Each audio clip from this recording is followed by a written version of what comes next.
Bonjour et bienvenue dans le podcast de la botanique du cœur, un nouveau format que je vous propose chaque semaine pour prendre soin de vous en profondeur, comprendre et aller au fond des problèmes qui peuvent entraver votre apaisement émotionnel. Aujourd'hui, nous allons parler de comment se débarrasser du syndrome de l'imposteur. Ce podcast a été spécialement pensé et conçu pour ceux qui ressentent fortement leurs émotions. Sensibles et hypersensibles émotionnellement, vous avez sûrement en vous un très grand syndrome de l'imposteur. Et aujourd'hui, on va apprendre à s'en débarrasser. Je suis Julia, votre guide dans ce voyage au cœur de soi, et j'avais très envie de parler du syndrome de l'imposteur. Un syndrome très embêtant qui touche particulièrement les personnes qui se remettent beaucoup en question. Et c'est mon cas. Je me suis battue pendant de nombreuses années avec mon syndrome de l'imposteur et j'ai fini par comprendre qu'il fallait simplement, lui aussi, apprendre à le jardiner. Alors c'est ce que je vais vous partager dans ce nouveau format podcast où à travers chaque épisode, je partage avec vous mes réflexions personnelles, mes connaissances thérapeutiques et des outils pratiques de psychologue pour vous aider à cultiver un jardin du cœur riche et épanoui. Chaque podcast aborde des sujets sur le thème du mois en cours sur la chaîne de la botanique du cœur et en ce moment, c'est le mois pour apprendre à oser être soi et renforcer sa confiance. Je suis psychologue et psychothérapeute et vous trouverez sur ma chaîne des outils pratiques avec des méditations et des hypnoses, mais aussi des conseils psy pour prendre soin de vous et de vos émotions avec amour, patience et bienveillance. Parce que comprendre ce qui nous retient, ce qui nous fait souffrance et les cercles vicieux qui nous bloquent dans notre vie, c'est aussi une étape cruciale pour permettre un véritable changement à l'intérieur de nous. Alors, si le contenu de ce podcast résonne avec vous, je vous invite à le partager avec les personnes qui pourraient également en avoir besoin. Et votre soutien à travers vos partages, vos pouces bleus et vos commentaires aide vraiment cette chaîne à fleurir. Alors je vous remercie infiniment pour ça. Maintenant, installez-vous confortablement, il n'y a plus qu'à écouter. Lorsque vous songez au syndrome de l'imposteur, imaginez que vous portez un masque. Mais pas n'importe quel masque. Ce masque est brillant, impeccable. Il projette de vous une image de perfection, de compétence absolue, sans aucune faille. Quand vous marchez dans une salle de réunion, vous vous présentez devant vos collègues, ou lorsque vous participez à une discussion en famille ou entre amis, tous voient cette version idéalisée de vous-même. Cependant, sous ce masque, vous vous sentez radicalement différent. Il y a une crainte constante qu'à tout moment, quelqu'un pourrait tirer sur ce masque et révéler la vérité cachée de votre prétendue incompétence. Cette peur que votre façade de perfection soit démasquée et que tous découvrent que vous n'êtes pas celui ou celle que vous prétendez être, c'est le cœur lourd du syndrome de l'imposteur. C'est le ressenti que nous avons tous par moments, cette peur vraiment atroce que les autres perçoivent de nous, ces failles que l'on s'évertue à cacher, à polir avec un masque. Le syndrome de l'imposteur, c'est cette petite voix qui crie sans cesse dans notre tête de faire attention, de nous montrer sous notre meilleur jour. Cette petite voix qui nous dit que l'on n'est pas assez, que l'on n'est pas suffisant pour pouvoir prétendre à quelque chose. En thérapie cognitivo et comportementale, on identifie ce sentiment est souvent alimenté par des pensées automatiques. Ces pensées, c'est un peu comme des éclairs mentaux qui surgissent sans effort à l'intérieur de notre conscience et ils sont porteurs de jugements, souvent très sévères et très dévalorisants. Et ces pensées, elles se glissent dans notre esprit avec une telle rapidité, avec une telle autorité qu'on va les accepter comme des vérités, même si elles sont loin, très loin, d'être dans la réalité objective. Alors imaginez que ces pensées automatiques sont comme des mauvaises herbes dans le beau jardin de votre esprit. Si elles ne sont pas arrachées, elles peuvent rapidement se multiplier et étouffer toutes les plus belles fleurs de votre jardin. Ces mauvaises herbes, elles risquent de vous faire douter de vos capacités. Elles vont minimiser vos accomplissements en prenant plus de place et en les attribuant à la chance ou au timing ou à des facteurs externes plutôt qu'à votre propre mérite et votre travail acharné. Pour ceux qui vivent avec le syndrome de l'imposteur, il est crucial de reconnaître ces mauvaises herbes pour ce qu'elles sont. Des intrus qui déforment la réalité de vos compétences et de vos contributions au monde. Ce sont des pensées qui vont venir normaliser toutes vos réussites pour vous dire que finalement, c'était pas si génial que ça. Pour vous dire que c'était plutôt normal de réussir à le faire. Ou bien que si vous avez réussi, c'était plutôt grâce à la chance et pas forcément grâce à vos compétences. Et cette normalisation progressive et insidieuse de toutes vos réussites va venir nourrir le syndrome de l'imposteur qui va commencer peu à peu à s'inquiéter de vos compétences réelles et de ce que les autres pourraient penser de vous. Le fait d'identifier ces pensées automatiques, négatives, normalisatrices, c'est le premier pas pour pouvoir un peu les gérer et les contrôler. Chaque pensée négative qui est reconnue et remise en question perd un peu de son pouvoir sur vous.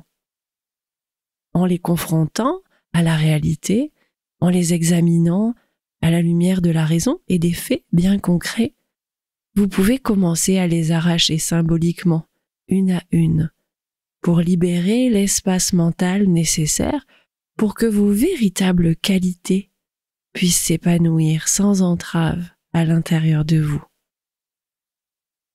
Combattre les mauvaises herbes du doute et de la dévalorisation personnelle, ça nécessite une approche active et consciente.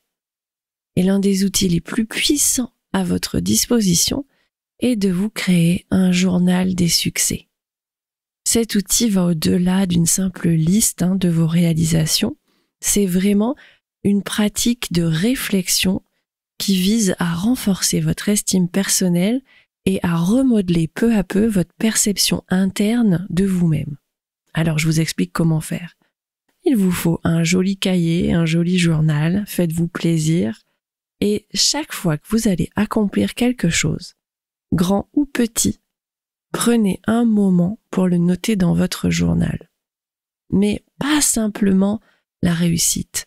Ce qui est vraiment important de noter à côté de cette réussite, pour ne surtout pas venir la normaliser dans le futur, c'est de venir expliquer tout ce qui vous a permis d'arriver à cette réussite. Le temps, les efforts, les compétences que cette réussite vous a demandé. Et vous pouvez faire la même chose pour vos échecs. Parce qu'un échec, c'est aussi beaucoup de travail. Un échec, c'est une réussite qui n'a pas fonctionné. Et cette réussite qui n'a pas fonctionné, elle vous a aussi demandé beaucoup d'efforts, beaucoup de temps et beaucoup de compétences. Malheureusement, ça n'a pas été couronné de succès, mais cela n'empêche que vous avez donné beaucoup pour pouvoir y arriver.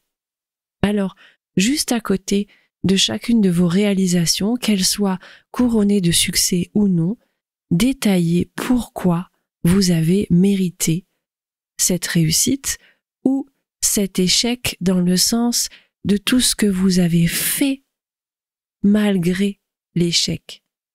Est-ce dû à votre travail acharné, à votre persévérance face aux défis, à votre capacité à innover, à penser de manière créative? Essayez de noter le temps que vous avez passé à travailler, à réviser, à apprendre. En faisant ça, vous allez peu à peu ancrer de la reconnaissance vis-à-vis de vos compétences réelles et surtout de vos efforts dans votre esprit. Ce qui aide à contrer les pensées d'imposture qui vont ensuite vous prétendre le contraire. Car le syndrome de l'imposteur se nourrit de votre manque de mémoire. En fait, comme vous oubliez peu à peu tous les efforts que vous avez mis en place dans de nombreuses situations pour pouvoir apprendre, avancer, réussir, votre syndrome de l'imposteur se nourrit du fait que vous ne vous souvenez plus de tout ça. Et lorsqu'il arrive le moment de prouver votre valeur, vous ne savez pas quoi lui répondre. Alors, pour pouvoir contrer ça, voilà pourquoi je vous invite à créer le journal de vos succès et de vos efforts. Ainsi, lorsque le syndrome de l'imposteur viendra vous voir, vous pouvez lui rappeler tout ce que vous avez fait, toutes vos compétences, toute votre force interne, toute votre motivation, tout le temps que vous avez passé à apprendre certaines choses, tout le temps que vous avez passé à essayer de réussir certaines choses. Et peut-être parfois cette réussite n'était pas au rendez-vous, mais le temps, l'énergie et l'investissement, lui, il était là. Alors, pour illustrer l'efficacité de cette approche, je voudrais prendre un exemple concret. Imaginez que vous ayez reçu des éloges pour une présentation réussie au travail. Au lieu de rapidement balayer ces éloges avec humilité, en pensant que ça va, n'importe qui aurait pu le faire, ou j'ai juste eu de la chance, prenez un moment pour écrire ce qu'on a dit de vous dans votre journal. Et prenez aussi un moment pour noter méthodiquement ce que vous avez fait pour obtenir ce résultat. Peut-être avez-vous passé plusieurs heures à peaufiner des diapos, un PDF, votre présentation. Vous avez pris le temps de répéter votre discours, peut-être pour le fluidifier, pour vous améliorer, pour sortir de cette peur de parler à l'oral. Vous avez recherché des informations supplémentaires pour renforcer vos arguments. Chaque détail compte dans cette liste. Chaque effort doit être reconnu. Ce processus est semblable au fait d'arroser les fleurs de votre jardin avec de l'eau de reconnaissance. Chaque fois que vous allez noter quelque chose dans votre journal, c'est un acte d'affirmation de soi qui va venir nourrir vos talents et vos compétences internes.